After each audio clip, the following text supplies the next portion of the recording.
75তম প্রজাতন্ত্র দিবস পালন করল ময়না পুলিশ প্রশাসন।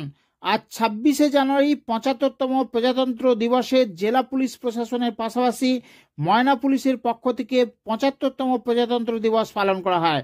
জাতীয় পতাকা উত্তোলন করেন এসআই শেখ সাহাবুদ্দিন।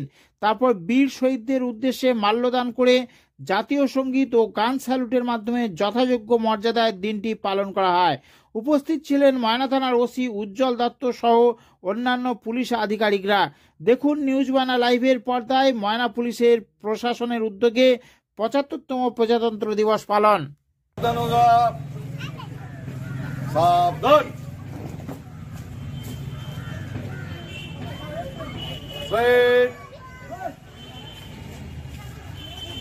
कंधे सच करेगा,